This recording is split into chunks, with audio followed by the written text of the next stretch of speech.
Kalau ada ciri ini melekat pada diri kita, segera tobat. Karena resikonya bahaya.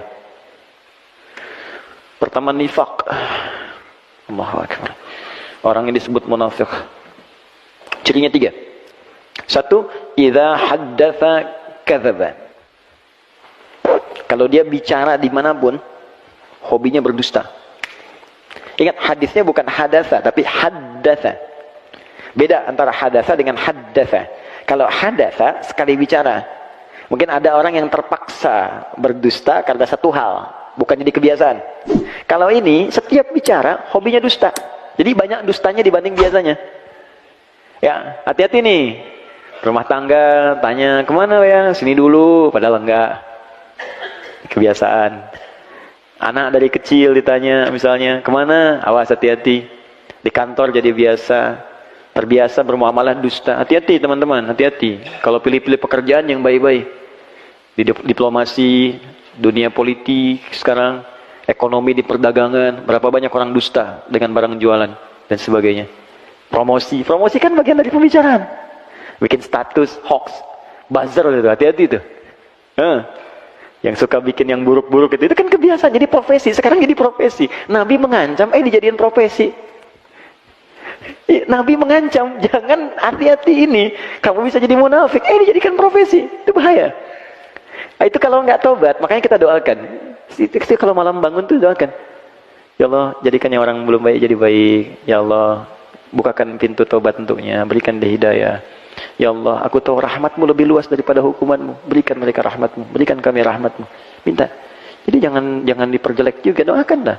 Mungkin ada yang statusnya buruk, ahli maksiat, doakan. Mungkin dia jadi orang paling soleh dibanding kita di kemudian hari. Ya, minta sama Allah. Mungkin Anda punya teman-teman, doakan dia. Minta, berikan kebaikan untuknya. Nah, itu 1. Kemudian yang kedua, ciri orang munafik, ini hobi dusta, 1 hobi dusta. Nah, kemudian yang kedua, wa idza wa'ada akhlafa, sering ingkar janji.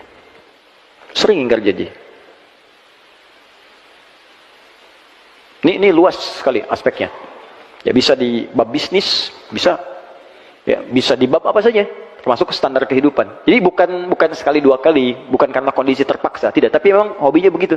Jadi janji itu dianggap enteng untuk diingkari.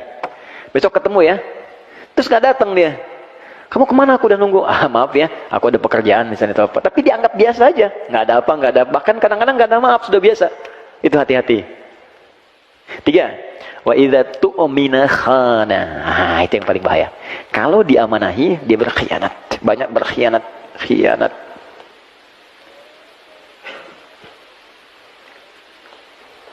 Istri, amanah untuk para suami. Suami, amanah untuk istri. Amanah dari siapa? Allah. Allah mudah memasangkan Anda dengan perempuan lain. Tapi kenapa istri Anda yang sekarang dipasangkan dengan Anda? Allah mudah memasangkan suami dengan yang lain. Tapi kenapa suami Anda dipasangkan dengan Anda sekarang? Karena Allah yang punya keyakinan dengan itu, Anda menjadi baik. Itu amanah Allah. Makanya kalau suami menginginkan istri salihah, suami support. Tahajud yuk. Sayang pakai kerudung yang baik ya. Sayang kita ngaji besok ya. Istri begitu. Sayang besok kita tahajud bareng ya. Kamu jadi imam, doa ya. Aku aminkan di belakang. Support. Itu amanah. Dan satu kali akan ditanya oleh Allah. Akan ditanya. Anak-anak amanah. Sudah berapa banyak anak Allah amanahkan kepada Anda? Sudah sejauh apa Allah mendekatkan dia dengan Anda mendekatkan dia dengan Allah? Itu amanah. Satu kali akan ditanya. Dan nanti ada riwayat ketika anak akan ke neraka, orang tua ke surga, ada riwayat anaknya mengajukan protes kepada Allah. Perhatikan, dengar kalimatnya. Ya Allah, aku begini nih karena orang tuaku tak pernah peduli kepadaku. Mereka sholat sendiri saja, ya Allah, aku gak pernah dilihat. Mereka puasa sendiri, aku gak pernah diajak. Kalimat itu muncul. Lalu apa yang terjadi? Diadili oleh Allah keduanya, dikonfirmasi ternyata benar kejadiannya. Maka ditukarkan. Semua beban itu dipindahkan kepada orang tuanya, anaknya kemudian dibersihkan, anak yang ke surga, orang tua ke neraka. Hati-hati. Nah, itu amanah. Pekerjaan amanah. Apapun itu.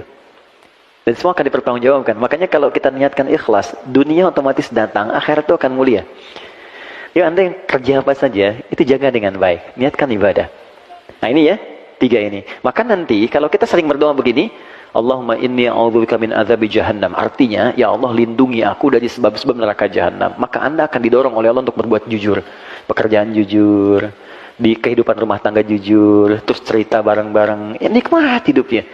Ya, mengajar jujur. Saya juga sama Ustadz. Jangan karena saya senang satu amalan, saya sembunyikan yang lain, itu dosa besar. Anda tahu, orang yang masuk neraka duluan itu 3 golongan. Salah satunya Ustadz, kiai, para pengajar. Makanya saya sering katakan tolong doakan itu. Jangan dikira mudah itu. Tidak mudah. Tidak mudah. Ya, ada seorang yang berkata ketika ditanya, "Ma fa'alta bi'ilmik?" Apa yang kamu kerjakan dengan ilmumu? Dia berkata, "Saya mengajar karenamu ya Allah."